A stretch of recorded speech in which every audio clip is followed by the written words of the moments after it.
All right, joining me now to talk more about APEC and Barack Obama's absence from APEC, Andrew Small. He is from the German Marshall Fund here in the United States, an organization that promotes transatlantic cooperation.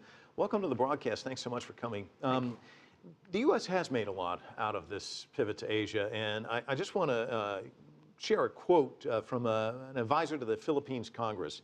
His quote is a question. He says, "How can the U.S. be a reliable partner when President Obama can't get his own house in order?" And I think this is the perception you get outside the United States. People in the United States kind of understand how all of this works. The domestic audience gets it. Internationally, though, it doesn't play well, does it? Absolutely not. I mean, the problem with this summit cancellation is it's played into two big narratives about the pivot.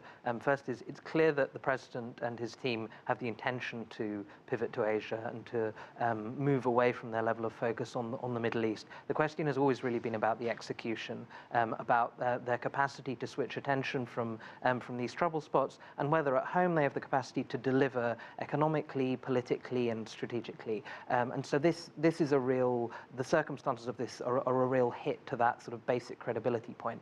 And then the second narrative has been, well, in the second term for Obama, Hillary Clinton in Obama's first term devoted a lot of diplomatic energy to the region. And the critique that was made of the Bush administration was they didn't put in the legwork, especially in Southeast Asia. They didn't show up to the summits.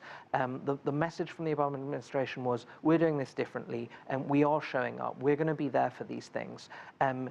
Unfortunately, in his second term, been a lot of questions raised about whether John Kerry has had the same level of commitment, but people have said no, the president is committed. The Secretary of State may be spending his time on the Middle East, but the president is committed to the pivot. Him not showing up to such an important summit raises the question about whether the capacity on the diplomatic side is really there, and whether they're really effectively able to deliver on the political side of the pivot.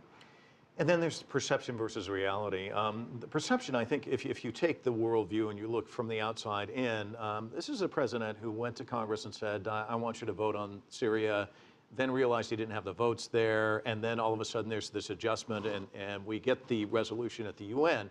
But that took some jockeying, and it almost played to Russia's advantage. And now here he is mired in this dispute with Congress once again.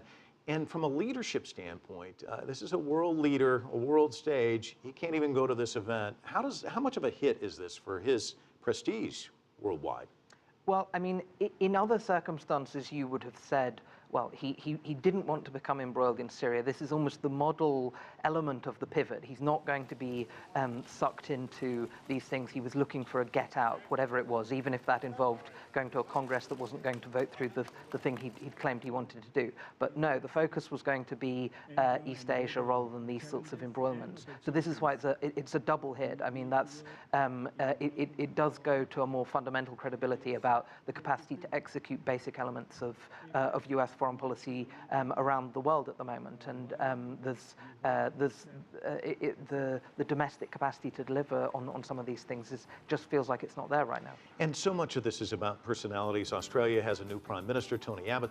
That was played up quite a bit in Sydney and Melbourne, that Tony Abbott was going to have a face-to-face with President Obama, his first since becoming prime minister.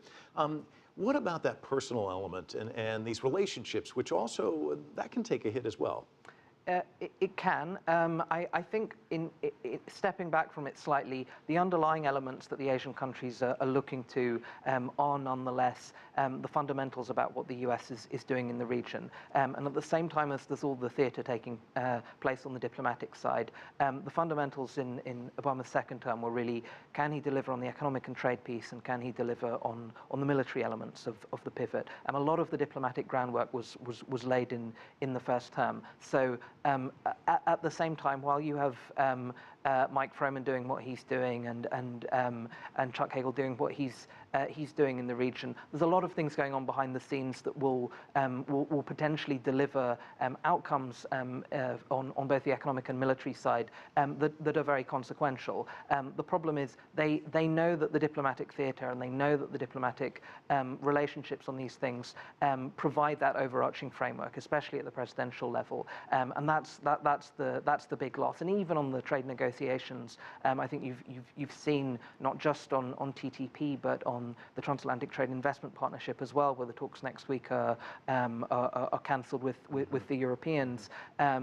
It matters to be able to both for the presidential participation in the Asian summits and just to have the sheer human capacity to do these things. And at the moment, the U.S. government doesn't have it. Yeah. Andrew Small, thank you so much. Certainly appreciate your perspective on all of this. Thank you.